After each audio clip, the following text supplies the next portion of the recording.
All right, welcome back, everyone. Today we are going to be talking about Book 3 of The Wheel of Time, The Dragon Reborn by Robert Jordan. Um, if you have not already seen, I've got other reviews for the earlier books. We've also got Drink and Discuss videos, which is with me and some of my friends, where we sit down and we discuss in length the entirety of the books. This one will be a bit more condensed, just my thoughts, my best moments, some of my cons for this book specifically. So, heads up, there will be spoilers for the book, as I'll need to go into detail about some of the moments that I like and some of the moments I don't like.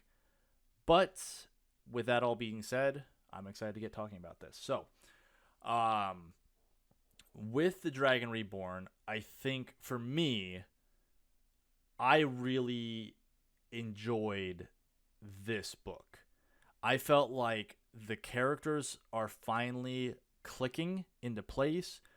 We are getting more, more moments and more impactful moments. And I think it's a bit because we get a take, you know, Rand takes kind of a back seat in this book, and we get a bit more focus on Perrin and Matt specifically. And we still get a focus on the girls, Egwene and Nynaeve, and Elaine and Min. Um, well, Min not as much in this book specifically, but the the thing I really like about that is we get to understand these people better, and when we get these intricacies and see how they act in more ways and get to understand more about them, it makes us more emotionally invested and emotionally connected to these characters generally. Now, sometimes that doesn't always work. With this, I felt myself really drawn to, especially Perrin in this book. I think Perrin is a great character throughout this book. I really enjoy Matt in this book as well. Don't get me wrong, I still enjoy Matt, and I think this is the book where he starts to be a significantly better character that we get to see.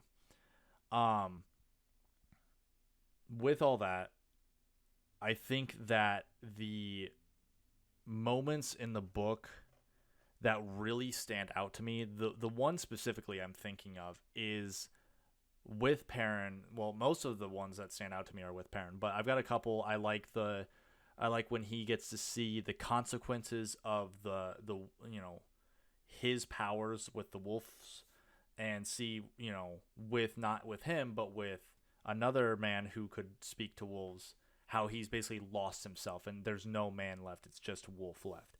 I like getting to see that. That gives a little bit more tension to his powers. I wouldn't say a ton of tension, not a lot of stakes, but some.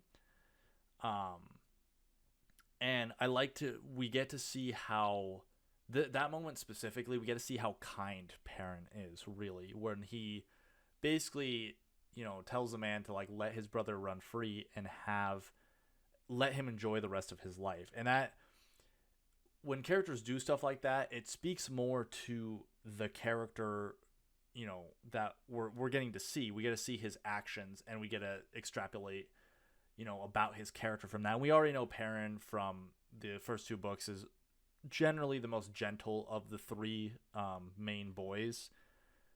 So I think that moment really like shows that more than telling us that it's been, which has been happening in the last couple books. Um, the second is when we get to see Gaul for the first time. When he lets Gaul out of the cage, the Aiel out of the cage, um, and has to fight White Cloaks with him, I thought that moment was just like, it was very much like letting us see Perrin as, it gives us a bit more of the cultural context of the Aiel, but we also get to see Perrin, another good moment from him, followed by one of aggression, not necessarily like I want to do this, but more of I have to do this, and kind of taking on that duty. We also get to meet Fail at that point, which she is fantastic. And I'm very excited. In this book, I think she takes a bit more of a backseat. We do get to see her quite a bit with Perrin and interact with him, and I think that the two of them are such a good pair together, like getting to bounce back and forth as characters, uh, that I really enjoyed that moment. Um, and I enjoyed getting to see them together. I do have some critiques about that, but we'll save that for my favorite Matt moment, which is when he fights Gawain and Galad with the quarterstaff, and it's kind of where we get to see his luck take place for the first time a little bit, but also his skill with the quarterstaff. And I personally really like that moment. One, because I love getting to see Matt beat up on them, which was really fun, and getting to hear the lesson of like about the sword master who lost to a farmer with a quarterstaff. But it also gives us that context of, we've been hearing about Manetheren and the true blood of Manetheren from the in context to the two rivers, and getting to finally kind of like, I think this is a good setup moment for getting to see that maybe these farmers are a bit more than initially expected. There's some martial prowess to them that they don't even recognize because they've had to fight wars for however many years, centuries at least.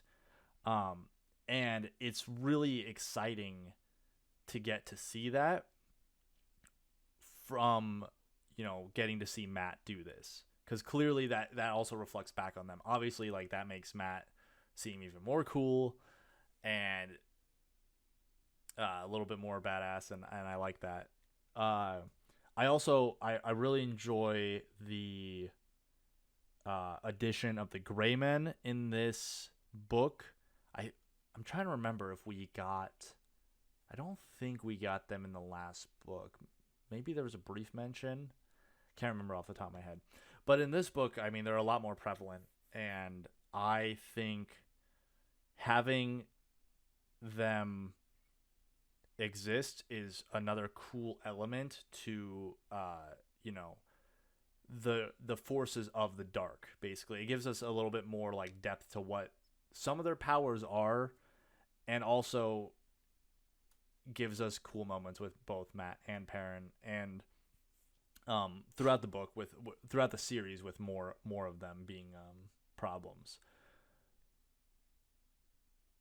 With all that, I also like Matt's luck throughout the town when he starts gambling. I really enjoyed those set of scenes together, and him getting to see Tom again. I thought that was very exciting. With that being said, though, my critiques for the book, I mean, if you've watched the Drink and Discuss already for this book, which will come out before this review, you know that the four of us do not very much appreciate the group of Egwene, Nynaeve, and Elaine at this point.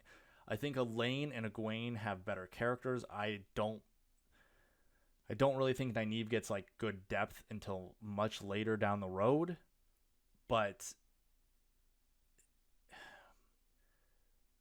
this is another instance of, and I will say this is a bit of a spoiler going forward. This is the last time this happens, and I'm thankful for that. But this is an instance of, again, of pushing the girls into a situation where they have to be where the boys are at the conclusion of the book, instead of doing something that makes more sense for their characters.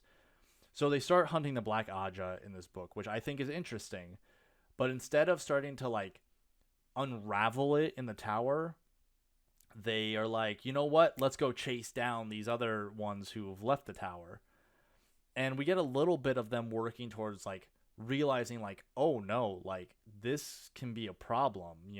We can't trust literally anyone in the tower. Anyone could be a Black Sister. And I think that element there has so much tension and stakes in it, and would have been so exciting to see, versus All right, well, we got to get to Tyr. Um, Now there are good elements from that. We do get, if that hadn't happened, we wouldn't get the moments that. And I'm not going to talk of those now because I don't want to spoil things from future books in this review. But we get good moments that are caused by that decision down the line. And so, in retrospect, it is less concerning for me.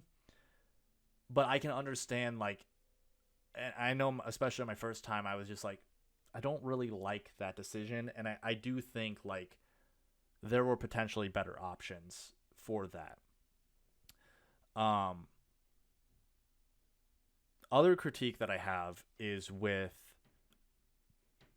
um the conclusion with Perrin and Fail. I like them. I will say this, that I do like them together as a romantic couple. I think that their characters are very interesting together, and I like them being like that. I don't feel like it was earned by the conclusion of this book that they were that close. That Perrin, I would understand that Perrin would go sacrifice himself to try to save her, because that definitely makes sense for his character. But it doesn't. That's more of a quality of Perrin. I don't feel like they were set up as close enough by the end of this book specifically. Now, with that being said, again, elements moving forward, I don't really care as much at that point, but this is a problem I think Jordan especially has, where, and I don't think like all the relationships like this, but a lot of them, and I'm specifically thinking about Lan and Nynaeve, where in the books it's not well set up why they like each other. Like, the relationship is just kind of there, and you're just basically supposed to accept that it is, that they are a thing. But there's no setup for that becoming a thing, if that makes sense. So I think that's a problem that Jordan has, and I definitely do not think that stops at this book specifically. Now, with that being said, the relationships after they have formed, I think he does an excellent job writing, especially as we progress further. But the relationships forming is the point that I think that he struggles with. I think that's it.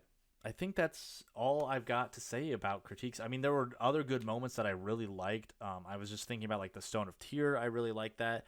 The ending with the ending conflict is kind of, for me, is kind of meh. It's not good. It's not really bad. It's just kind of there. But all the moments up to that, I was just like, I loved most of the book anyway. Matt breaking in and saving Egwene, Elaine, and Nynaeve, where he kind of did half the work and they did the other half of the work without really communicating. I enjoyed that moment. So there's a lot of parts of these that I really liked, and there's a lot of good setup for what I know is coming down the line. So, yeah, I think that'll be it. Be sure to like, subscribe if you enjoyed the video. Really appreciate it, and hope to see you next time. So thank you for watching.